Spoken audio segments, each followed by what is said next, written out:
본격적으로 출발해 보겠습니다. 자, 먼저 함께 해주실 전문가부터 소개를 해드릴 텐데요. 자, 부동산 정책연구소의 강성욱 소장님 나와주셨습니다. 네, 소장님 안녕하세요. 네, 안녕하십니까. 네, 인사 말씀 전해주시죠. 네, 안녕하십니까. 저 부동산 정책연구소 강성욱입니다. 이제 지난주에 정부에서 2월 20일 부동산 추가 대책을 발표했는데요. 추가 대책의 핵심 내용은 이제 대출 규제에 대한 내용이 좀 강화됐다. 그런 내용하고, 그 다음에 이제 조정 대상 지역을 이제 확대를 했다는 내용인데요. 자세히 내용을 보시면 이제 확대해서 많이 올라간 지역이 이제 조정 대상 지역으로 포함이 됐는데요.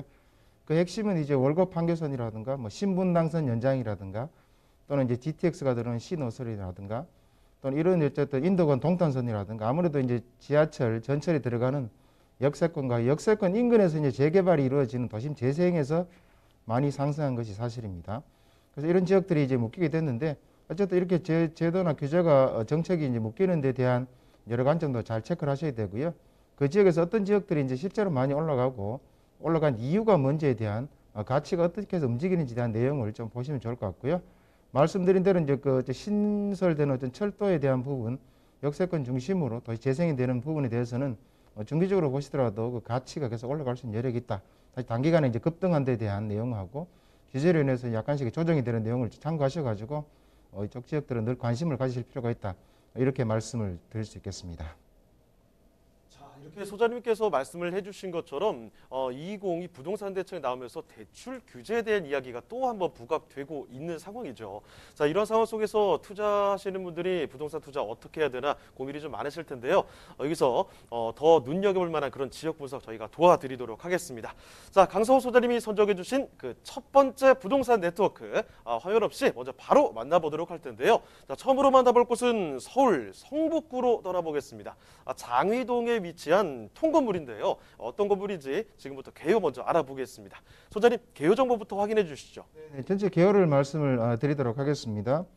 오늘 말씀드릴 내용은 서울시 성북구 장위동에 있는 통건물이 되겠습니다. 위치는 이제 현재 공사에 들어간 동북선 창문여고역 예정역에서 약 도보로 7분 거리에 있는 역세권 통건물이 되겠습니다. 전체 대지 면적 같은 경우는 261제곱미터가 되겠고요. 층수는 총 5층에 10세대로 구성이 되어 있습니다. 3룸이 6세대, 2룸이 4세대로 구성되어 있는 통건물이 되겠습니다. 준공은 2018년 10월에 준공이 완료된 건물이 되겠고요. 매매가는 19억 원 예상이 되겠습니다. 네, 그러면 건물 특징도 한번 확인해 주시죠. 네, 건물 특징에 대해서 조금 상세히 말씀을 드리면 이 건물 같은 경우는 2018년 10월에 준공이 완료된 건물이기 때문에 최신 건물, 신축이 된 지 얼마 안 된 건물이라고 말씀드릴 수 있겠고요. 전체 층수는 이제 5층 건물이 되겠고요. 주차장이 완비되어 있고 이제 개별 택배항까지, 우편항까지 완성이 되어 있는 그런 건물이 되겠습니다. 총 10세대로 구성이 되어 있는데요. 3룸이 6세대, 2룸이 4세대로 구성되어 있는 건물이 되겠고요. 대지 면적이 좀 넓습니다. 261제곱미터가 되겠고요.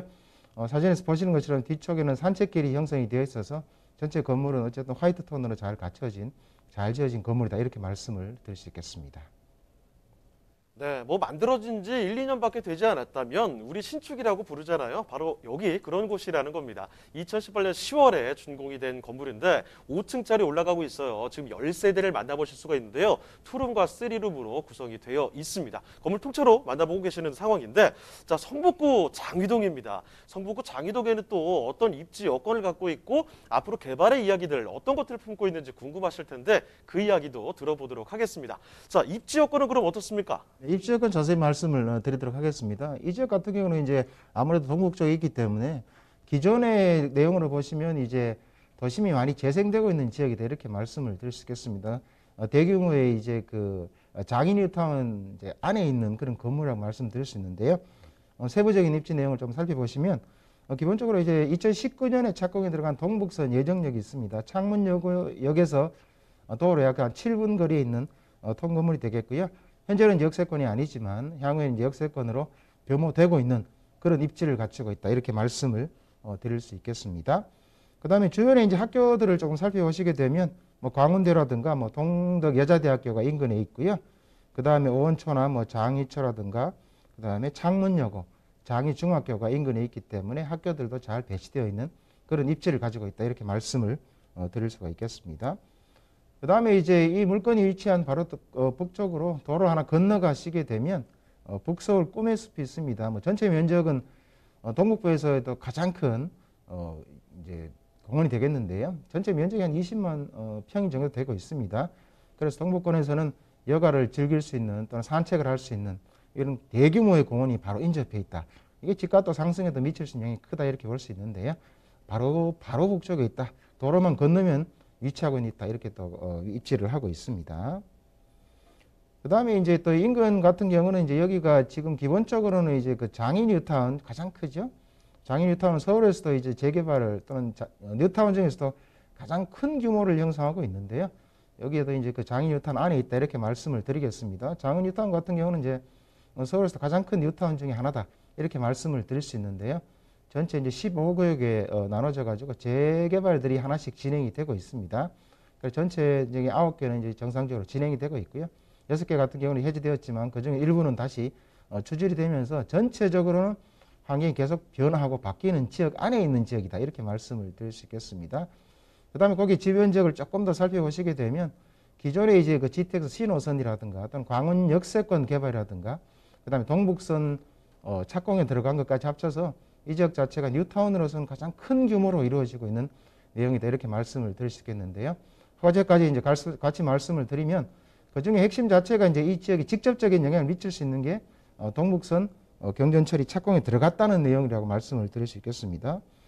동북선 같은 경우에는 이제 기존에는 없던 부분이 여기 지금 들어가게 되면서 2호선 왕십리역을 거쳐서 1호선 제기동, 4호선 경원선을 거쳐가는 3개까지 이루어지는 라인이 되겠고요. 2019년에 이제 착공에 들어가면서 각 역세권마다 가격들은 많이 상승한 사례를 볼 수가 있는데요. 이 이제 아까 말씀드린 것처럼 기본적으로 동북선에 대한 착공과 더불어 인접해 있는 부분의 GTX 신호선이라든가 광원 역세권 개발로 인해서 애초에 이제 장이 뉴타운 같은 경우는 59제곱미터가 보통 한 4억 선 정도의 거래가 됐던 것이 실제로 분양이 됐던 것이 실제 이제 지금은 7억 5천 내외로 7억대 후반으로 거래되고 있는 사례를 볼 수 있는데요. 그 사례 자체가 이런 여러 가지 교통 호재에 대한 개발 호재하고 주변에 장이 뉴타운 자체가 전반적으로 지금 새로운 신도시급으로 거듭나고 있다. 이것이 이 지역에 또는 이 물건이 가지고 있는 큰 핵심적인 호재 중에 하나다 이렇게 말씀을 드릴 수 있는데요. 향후에 뉴타운이 성숙이 또 되고 또 성장이라는 도시로 성장을 하게 되면 그 집가나 또는 교통의 호재로 인해서 가치들은 꾸준히 상승할 수 있는 그런 호재를 갖추고 있다. 이렇게 말씀을 드릴 수 있겠습니다. 그다음 호재를 보시게 되면 그다음 말씀드린 대로 교통의 큰 호재도 있지만 도로 관련된 호재도 이제 크게 배치가 되어 있는데요. 동부 간선도로를 지하화하게 됩니다. 인근에 지하화하시게 되면 그다음 인자터널, 재정터널로 나누어서 진행이 되게 되겠고요. 이게 이제 지하로 들어가게 되면 지상은 지상공원으로 만들어지면서 기존의 산책길로도 아주 이제 많이 이용하고 계신데요. 더더욱이나 산책길도 쾌적한 산책길이 이루어지게 되겠고요. 또는 이제 중랑천을 통해서 움직이기 때문에 실제로 이제 여가를 즐기시기에 아주 좋은 것이다. 이렇게 말씀을 드릴 수 있겠습니다. 이외에도 이제 언급 드린 것처럼 호재는 상당히 많은데요. 이 대규모 장이 뉴타운이 있다는 측면하고 이 장이 뉴타운을 둘러싸고 있는 부분의 교통의 호재들을 보셔야 되는데요. 말씀드린 동북선이 착공에 들어갔다. 그 다음에 GTX 신호선 같은 경우도 이제 착공에 들어갈 예정으로 있습니다. 들어가게 되겠고요. 그 다음에 장이 뉴타운도 전반적으로 3만 세대가 하나씩 진행이 되면서 뉴타운 또는 신시가지급으로 거듭나면서 이 지역 자체가 전반적으로 동북 쪽에서는 큰 규모로 신도시가 만들어지는 이런 여러 가지 호재를 내포하고 있기 때문에 향후에 집가 상승에 큰 형태로 이루어질 수 있는 여건들이 갖춰져 있다. 이렇게 말씀을 드릴 수 있겠습니다. 예, 이 성북구 장위동 이 동네에 주목을 해보시려면 지금이 바로 그 타이밍이라는 겁니다. 왜냐면요. 여기 지금은 역세권이 아닌데요. 앞으로 역세권이 될 거거든요. 창문여고 여기 들어오게 되니까 나중에 다 개발되고 나서 그때 관심 가지시고 약간 아쉬워하시지 마시고 지금 주목을 해보시면 어떨까라는 생각이 듭니다. 학군 워낙에 좋은 곳이죠. 거기다가 북서울 꿈의 숲. 우리가 산책도 하고 이러면서 가치 상승의 꿈을 꿀 수 있는 그런 공간이라는 거죠. 거기다가 가장 중요한 거, 이 장이 뉴타운이라는 겁니다. 장이 뉴타운 정말 서울에서 이렇게 압도적인 스케일을 갖고 있는 뉴타운이 또 어디 있을까 찾기도 어려운 곳인데요. 1구역부터 15구역까지 있죠. 13구역 쪽 그쪽에 있는 이 바로 퉁검을 만나보고 계십니다. 자, 그러면 이제 가격까지 알아보겠습니다. 여기 가격적인 측면도 분석해 주시죠. 네, 가격을 말씀드리도록 하겠습니다. 이 지역 같은 경우는 이제 개발이 진행이 되고 있고 호재가 만들어지고 있는 지역이라 가격 자체가 상대적으로 저렴하다고 볼 수 있는데요. 특히 이제 이 물건 같은 경우는 기본적으로 수익형 형태로 갖춰진 물건이다 말씀을 드릴 수 있겠습니다. 그래서 수익을 어쨌든 걷어가면서 기존에 이제 대지 면적이 넓기 때문에 주변에 또 개발 호재가 많기 때문에 지가도 상승할 수 있는 지역이다 볼 수 있는데요. 이런 형태를 띠고 있기 때문에 현재 가격은 상대적으로 저렴하다고 말씀드릴 수 있는데요. 가격 정보를 상세히 말씀을 드리도록 하겠습니다. 예상 매매가는 이제 19억 원이 되겠고요. 현재 예상 임대가를 합치면 한 16억 원 또는 조금 더 이제 빼게 되면 한 16억 5천까지 갈 수 있는 여건이다 말씀을 드릴 수 있겠고요. 그럼 실투자 금액은 3억 원 또 내지는 한 2억 5천 원 정도 예상이 되겠습니다.